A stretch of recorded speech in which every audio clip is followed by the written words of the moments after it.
The idea for the book began as a conversation between myself and one of my co-authors, Gary Nabhan.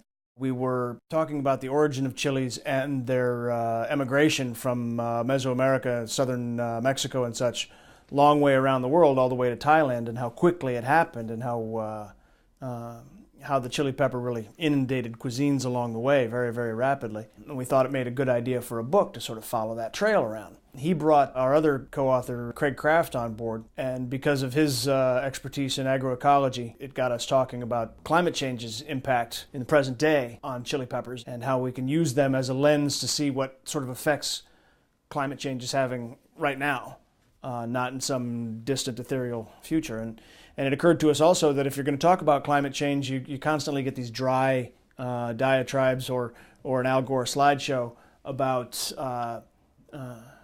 things that might happen in the future, and we're not sure. And we wanted to talk to the people who are on the front lines, the folks who see it already, and that's the farmers and the cooks who are using the stuff that the farmers make. We relied on Craig's expertise. His dissertation was about heirloom chili peppers, and that guided us to a couple of spots in Mexico, to the Sonoran Desert, right on the Arizona border, and down to the Yucatan, and a little bit of time in Oaxaca. Then we brought it up into the United States, and we went to Arizona, New Mexico, and we went to Avery Island, where the famous Tabasco sauce is, St. Augustine, Florida, home of the datil pepper, and some lesser-known chili meccas like Connecticut, where the Jimmy Nardello pepper is from.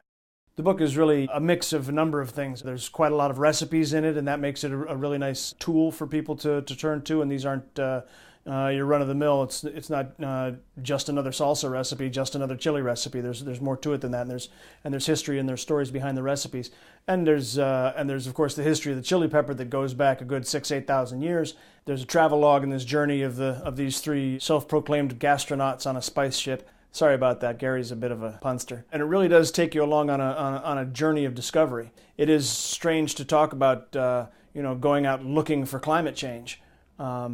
Especially because you can't really look at one isolated weather event and say this is climate change. But using the chili pepper as a lens, because it's so prolific and so promiscuous, made it possible for us to see what's going on right now and see impacts right away. The most surprising chili for me was probably the datil pepper. I had heard of it and had tasted one particular brand of hot sauce from it, but I'd never seen the pepper in its own environs and never tasted it raw and never knew anything about the impact that it had had on the cuisine and culture in the St. Augustine, Florida area. But it's a delicious pepper. It's quite beautiful as it grows. It's pretty hot, but it's not going to blow your head off. And it's also got this wonderful sweet citrusy aspect to it that gives it something more. As far as an interesting dish that I discovered along the way, I think that would have to go to a dish called xnipec, which is a Mayan word that means dog's nose. You don't need to get too worried. There's no dog in it, but but it's a sort of a salsa pico de gallo kind of a thing, and it's made with Yucatecan native chili, the habanero, and some cabbage and some sour orange juice and a few other things. It varies a lot.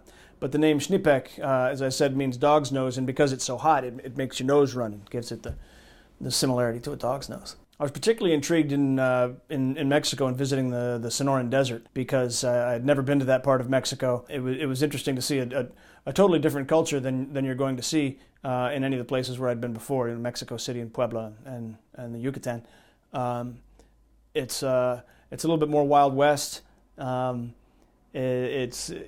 understand what they mean when they say borderlands, and it's desert scrub, and the people are a little tougher and made of leather, And the chili that comes from there, the chiltepin, the mother chili, is like that too. It grows in the scrub in the shade of the mesquite on the arroyos banks and such. When you can find it, because it's not domesticated. That was another thing. That this chili only grows wild. A little bit like people are used to the morel mushroom. They can't domesticate that. This is a similar thing. Nobody's been able to successfully domesticate it. We're shooting for a number of different audiences, and I'd like to think that it appeals to just about anyone who has an interest in food or an interest in the future of this planet, an interest in farming and agroecology and in culinary anthropology. But we tried to make it a relatively easy read, not some dry scientific tome. With it, I think people will find that there's a lot more to the ideas of climate change that are going on right now. It's not some ethereal thing, something that you don't have to worry about just because you don't live next to the seacoast, or that you're not going to live for 100 years so you don't care. It's here right now.